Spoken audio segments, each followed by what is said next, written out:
விருதுநகர் மாவட்டம் கல்குறிச்சியில் இன்று திமுக இளைஞரணி தென் மண்டல மாநாடு நடைபெற இருக்கிறது. இதுகுறித்த கூடுதல் விவரங்களை எமது செய்தியாளர் மணிவண்ணன் வழங்க கேட்கலாம். வணக்கம் மணிவண்ணன், விவரங்கள் என்ன? வணக்கம். விருதுநகர் மாவட்டம் அருப்புக்கோட்டை அருகே உள்ள கல்குறிச்சியில் இன்று திமுக இளைஞரணி தென் மண்டல நிர்வாகிகள் சந்திப்பு நிகழ்ச்சி நடைபெறுகிறது.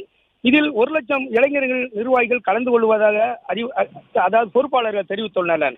இந்த அந்த நிகழ்ச்சியில் பாத்தீங்கன்னா திண்டுக்கல் முதல் கன்னியாகுமரி வரை 10 வருவாய் மாவட்டங்கள், 20 கழக மாவட்டங்கள் மற்றும் 58 சட்டமன்ற தொகுதியில் இருந்து ஒன்றியம், நகரம் பகுதி, பேரூர், கிளை, வார்டு, பூத் அளவிலான நிர்வாகிகள் கலந்து கொள்வார்கள் எதிர்பார்க்கப்படுகிறது. நிர்வாகத்தின் சார்பாக அங்கே அனைத்து வசதிகளும் செய்யப்பட்டுள்ளது. தோரணவாயில் கரும்பு, வாழை போன்ற பொருளை கொண்டு அலங்காரம் செய்யப்பட்டுள்ளது. மேலும் வருகின்ற வாகனங்கள் அனைத்து நிறுத்துவதற்கு மைதானம் தனியாக அமைக்கப்பட்டுள்ளது.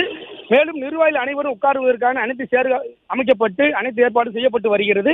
மேலும் இங்க பாதுகாப்பு பணியில் இளைஞரணியைச் சேர்ந்த நிர்வாகிகளும் காவல்துறையும் பாதுகாப்பு பணியில் ஈடுபட்டு வருகின்றனர். மேலும் இந்த நிகழ்ச்சியில் கலந்து கொள்வதற்காக தமிழக முதல்வர் அவர்களும் துணை முதல்வர் அவர்களும் கலந்து கொள்வதாக தெரிவிக்கப்பட்டுள்ளது. அதாவது 3 மணி அளவில் 5 மணி அளவில் மேடையில் ஏறி அவர்கள் பேச்சை தொடங்கியுள்ளதால் வருகின்ற 2026 சட்டமன்ற தேர்தல் வருகின்ற நிலையில் இந்த மாநாடு நடப்பதால் இதில் முக்கிய நிகழ்வு ஏதாவது அறிவிக்கப்படும் என எதிர்பார்க்கப்படுகிறது. மேலும் இந்த நிகழ்ச்சியில் இந்த ஏற்பாடுகளை நிதித்துறை அமைச்சர் தங்கம் தென்னரசு மற்றும் வருவாய்த்துறை அமைச்சர் KK ராமச்சந்திரன் அவர்கள் ஏற்பாடில் இந்த நிகழ்ச்சி நடைபெற்று வருகிறது. அதாவது தொண்டர்கள் வருகை அனைவருக்கும் அதாவது உணவு மற்றும் குடிநீர் வசதி அனைத்து செய்யப்பட்டுள்ளது. மேலும் இந்த இடத்தில் அதாவது போக்குவரத்து அதாவது தூத்துக்குடி டு மதுரை செல்லக்கூடிய தேசிய நெடுஞ்சாலை என்பதால் போக்குவரத்து அதிகமாக உள்ள பகுதி. ஆகவே அந்த போக்குவரத்து சரி செய்வதற்காக காவல்துறை அனைவரும் அங்கே பாதுகாப்பில் ஈடுபட்டு வருகின்றனர். அவருடன் சேர்ந்து திமுக அதாவது இளைஞரைச் சேர்ந்த தொண்டர்களும் இந்த பாதுகாப்பில் ஈடுபட்டு வருகின்றனர். அனைத்து வசதிகளும் செய்யப்பட்டு இப்போ அதாவது 10 மாவட்டங்களைச் சேர்ந்த திண்டுக்கல் இருந்து கன்னியாகுமரி உள்ள மாவட்டங்களைச் சேர்ந்த பொறுப்பாளர்கள் தற்போது வர தொடங்கியுள்ளார்கள்.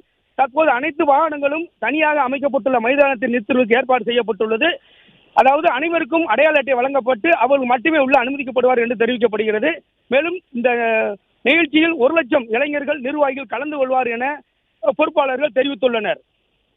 பிளே ஸ்டோர் மற்றும் ஆப் ஸ்டோரில் இருந்து பாலிமர் செயலியை QR கோடு மூலம் பதிவிறக்கம் செய்யுங்கள்.